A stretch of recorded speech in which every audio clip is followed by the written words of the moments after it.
Taxi ஆப்பின் உத்தரவாதம். Trip cancellation இல்லை, extra payment இல்லை, நியாயமான கட்டணம். இதுவே ஃபாஸ்ட் ட்ராக் டாக்ஸி ஆப்பின் உத்தரவாதம். காங்கிரஸ் வங்கி கணக்குகள் முடக்கப்பட்டதை கண்டித்து தமிழ்நாடு காங்கிரஸ் கட்சி சார்பில் சென்னையில் போராட்டம் நடைபெற்ற நிலையில் அதில் பங்கேற்ற தமிழ்நாடு காங்கிரஸ் கமிட்டி தலைவர் செல்வ பெருந்தகையுடன் நமது செய்தியாளர் பாலவெற்றிவேல் நடத்திய கலந்துரையாடலை தற்போது பார்க்கலாம். செயல்படுத்த முடியாத ஒரு பட்ஜெட்டை திமுக அரசு தாக்கல் பண்ணிருக்குன்னு அண்ணாமலை குற்றச்சாட்டு வைக்கிறாரு. எப்படி பாக்குறீங்க? அண்ணாமலை சொல்றதெல்லாம் தமிழ்நாட்டு மக்கள் புறப்படுத்துறதே இல்லை. இயற்கை பேரிடர், கொரோனா பெருந்தொற்று, மழை வெள்ளம், 2 பெருவெள்ளம் இப்பொழுது தொடர்ந்து இதை சந்தித்துக் கொண்டு, இது இல்லாமல் மோடியுடைய பேரிடர் ஒன்று இருக்குதுல்ல, ஒன்றிய அரசின் பேரிடர், ஆளுநரின் பேரிடர், இந்த பேரிடை ஆட்டுக்குட்டி கத்தும் இன்னொரு பேரிடர். இதையெல்லாம் தாங்கிக் கொண்டு பணமே இல்லாமல் தமிழ்நாட்டின் மக்களுடைய வரி பணத்தை ஜிஎஸ்டியாக ஒன்றிய அரசுக்கு கொடுக்கிறோம். எங்களுக்கு கொடுக்க வேண்டிய பங்கு, எங்களுடைய ஷேர், அதை ஏன் கொடுக்கவில்லை? 10,000 12,000 கோடிக்கு மேல் கொடுக்காமல் வம்பு செய்கிறீர்களே, இதற்கு பேர் என்ன? கிராமத்தில் சொல்லுவாங்க, வாங்கின கடனை கொடுக்க மாட்டேன்றானுவாங்க, கைபதலாக வாங்கினதை கொடுக்க மாட்டேன்றாங்களே, எங்கள் உரிமையை கொடுக்க மாட்டேன்றாங்க. அது யார் செய்வாங்க? சமூக விரோதிகள் செயல்படுவங்க தான் செய்வாங்க. அப்படி சமூக விரோத செயலை பாஜகவுடைய ஒன்றிய அரசு செய்து கொண்டிருக்கு. மேகதாதுவில் அணை கட்டியே தீர்வோம்னு சித்தராமையா சொல்லியிருக்காரு. நீங்க தமிழ்நாடு காங்கிரஸ் கமிட்டியோட தலைவரா பொறுப்பேற்றிருக்கிறீங்க, உங்க நிலைப்பாடு என்ன? ஒருபோதும் மேகதாதுவில் அணை கட்ட தமிழ்நாடு காங்கிரஸ் கமிட்டி அனுமதிக்காது. எங்களுடைய வாழ்வாதாரம், எங்களுடைய வேளாண்மை குடிமக்களுடைய உரிமை நாங்கள் விட்டுக் கொடுக்க மாட்டோம்.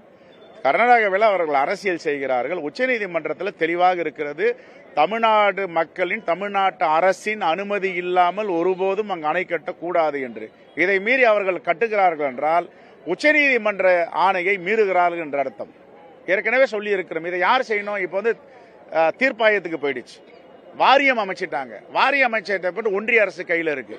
நரேந்திர மோடி அவர்கள் தலையிட்டு தமிழ்நாட்டுக்கு உரிய பங்கீட்டை வாங்கி தர வேண்டும். KS அழகிரியோட செயல்பாடு எப்படி இருந்ததுன்னு நீங்க நினைக்கிறீங்க? பொறுப்பேற்றிருக்கிறீங்க, 4 வருஷமா அவர் செயல்பட்டு இருக்காரு. அருமையான செயல்பாடு. 5 வருடமாக கடினமாக உழைத்தார். கொரோனா பெருந்தொற்று காலைகள் எல்லாம் எல்லா மாவட்டத்துக்கும் சென்றார். குறிப்பாக தூத்துக்குடியில பென்னி கொலை வழக்குகளை 2 பேரை அடித்து கொன்ற போது கூட அவர் அங்கே போய் ஆறுதல் சொல்லிவிட்டு வந்தார்.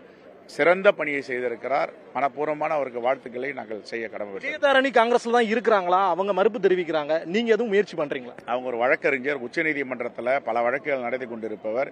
என்கிட்ட என்ன சொல்லிட்டு போனாங்கன்னா, கடைசியா 1 வாரத்திற்கு எனக்கு உச்சநீதிமன்றத்தில் வழக்கு இருக்கிறது, உச்சநீதிமன்ற வழக்கை முடித்துவிட்டு வருகிறேன் என்று சொன்னார். நேற்றைய முன்தினமும் தொலைபேசியில் தொடர்பு கொண்டு பேசினேன்.